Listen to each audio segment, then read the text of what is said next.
जनाब स्पीकर, ये मुल्क को हम डंडास्तान नहीं बनाना चाहते, बहुत कुछ हो गया है।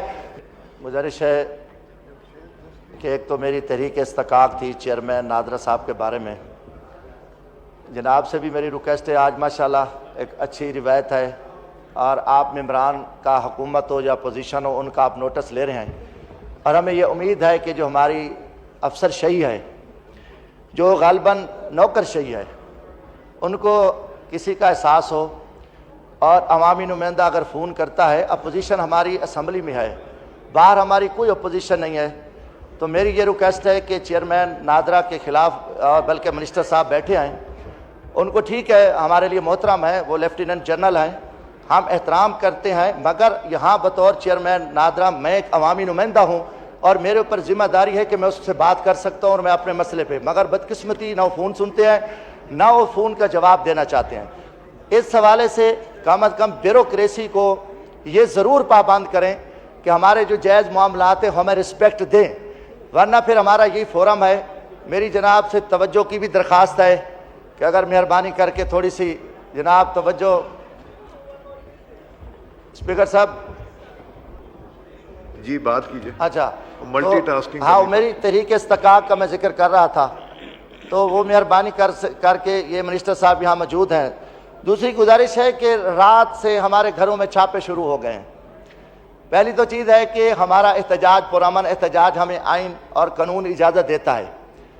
अगर पुरअमन एहतजाज हो रहा है, हम यहाँ नहीं है, मेरे घर पे भी पुलिस गई है, वज़ीर दाखिला साहब से पूछते हैं कि कितने हमें और मारोगे, अभी आप थके नहीं हैं?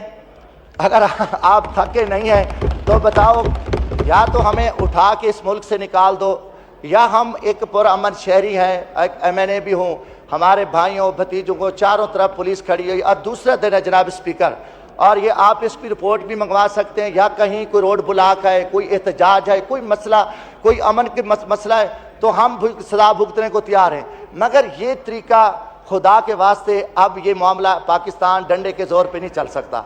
जनाब स्पीकर, ये मुल्क को हम डंडास्तान नहीं बनाना चाहते, बहुत कुछ हो गया है, बहुत कुछ हो गया है। अब मजीद अगर किसी के जहन में, अगर किसी जनरल साहब की सोच है कि हम इसको डंडे पे चलाएंगे, किसी सियासतदान की सोच है, तो ये मुल्क अब डंडे पे नहीं चल सकता। हम मरने को तैयार हैं। हमारी किस्तों पे जनाब स्पीकर हमले हुए, मैं आपको, हमारे लिए मोहतरम है, हमारे घरों पे हमले हुए, हमारे बीवी बच्चों के साथ एक शर्मनाक खेल खेला गया, और जो पिछला इलेक्शन जो कुछ हम गुजार किया है, और मोहसिन नकवी साहब वज़ीर आला पंजाब थे, इनकी सरपरस्ती में ये सारा जुल्म हुआ।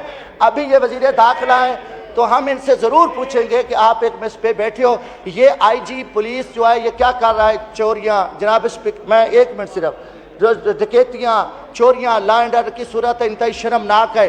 ईमान से कह रहा हूँ, थाने बिके हुए हैं। मेरे अपने, मुझे एक अफीसर ने बताया कि 20 लाख रुपया अच्छे थाने का रेट है, DPO लेता है, दरमियाने का 15 लाख और 10 लाख रुपया जो छोटा थाना है, ये रेट लगे हुए हैं। पंजाब का इशू है, इंटीरियर मिनिस्टर साहब से बात करें कम से कम, क्योंकि सर IG से तो ये पूछ सकते हैं ना स्पीकर साहब, अगर हमारा कोई इस्तकाक मसला बनता है।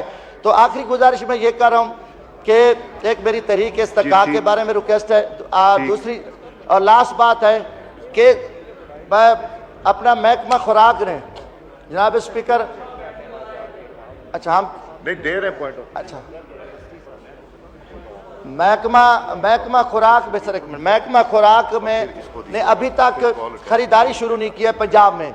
मतलब पास्को तो ठीक है, एक वो उनका एक अपना तरीक़ाकार है। मेरे इलाके में, मेरी तहसील मुजफ्फरगढ़ में अभी तक जो है ना खरीदारी शुरू नहीं की, और 2700-2800 रुपये फी मन, और गंदम हमारी तबाह हो रही है। हमने यूक्रेन से, रूस से जो गंदी कीड़े थे, जो शर्मनाक, मैं समझता हूं कि जो सौदेबाजी हुई है, उसकी कोई जिम्मेदारी उठाने को तैयार नहीं है। अब पाकिस्तान में अल्हम्दुलिल्लाह सिंध है और पंजाब में इतनी खूबसूरत गंदम हुई है, हम किसान को मार रहे हैं, हम किसान को कत्ल कर रहे हैं। जनाब स्पीकर, थोड़ी सी तवज्जो दरकार है। तो ये पिछले दिनों भी बड़ी तफसीली इस पर बहस हुई है, मगर अभी तक हमारे किसान के साथ जो जुल्म हो रहा है, ज्यादती हो रही है, उस पर हुकूमत टस से मस ही नहीं हो रही, और हुकूमत को कोई पता ही नहीं है कि हमने करना क्या है। अगर वो किसान सड़कों पे आए, एहतजाज करे, आएगा, तो फिर हम उस पर डंडा बरसाएंगे, उनके ऊपर 780 के पर्चे दर्ज करेंगे। ये एक बहुत बड़ा जुल्म है। और आखिरी गुजारिश है कि मेरा नाम स्टाफ लिस्ट में शामिल किया है। अब मैं, और पासपोर्ट हमें पासपोर्ट नहीं दे रहे, हमें यह बताया जाए कि हमने कौन सा जुर्म किया है। और सिर्फ अपोजिशन को जो तहरीक इंसाफ के लोग हैं उनके नाम इन्होंने रोके हुए हैं। हाई कोर्ट हम जाते हैं, हाई कोर्ट से हमें रिलीफ मिल जाता है, मगर यहाँ पे हमें कोई रिलीफ नहीं मिलता। अगर एहतजाज करते हैं फिर हमारे ऊपर बैन लगता है। क्यों? जब अगर हमारी हक की बात ही नहीं सुनी जाएगी फिर हमारे ऊपर ये हमारी जिम्मा, हम असम्बली पे फोरम पे भी एहतजाज करेंगे, बाहर भी करेंगे, और ये फिर हमारा आईनी हक कोई नहीं छीन सकता। हम कौन से दहशतगर्द है कि हमारा नाम स्टाफ लिस्ट में है, मेरा पासपोर्ट जारी नहीं कर रहा है, तो फिर कहते हैं इस हाउस की इज्जत होनी चाहिए। हाउस की इज्जत नहीं हो सकती जब तुम हाउस को, मेम्बरान को इज्जत नहीं दोगे। जब एक तरफ हमें हमारे साथ एक बुरी तुरास्तोली माँ जैसा सलूक किया जाएगा तो फिर स्पीकर साहब हम एक हद तक तो हम बर्दाश्त करेंगे।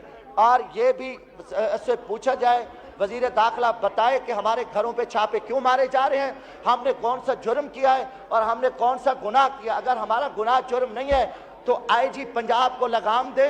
आईजी पंजाब इस टाइम सिर्फ एक पार्टी की सपोर्ट कर रहा है, वो मुस्लिम लीग नून और पीपल्स पार्टी का एक वो रखवाला जो मैं समझता हूँ पालतू बैठा है, उसका यही काम है। और पूरे पंजाब यरगमाल हुआ है, हर तरह की चोरी, डाके, डकैतियां, बदमाशी अरूज पे है। तो कम अज कम जो क्रिमिनल माइंड के ऑफिसर हैं उनको सिर्फ इसीलिए बिठाया गया कि उन्होंने शुक्रिया। सर एक शुक्रिया। पॉइंट ऑफ ऑर्डर पे आपका आ गया, पॉइंट आ गया।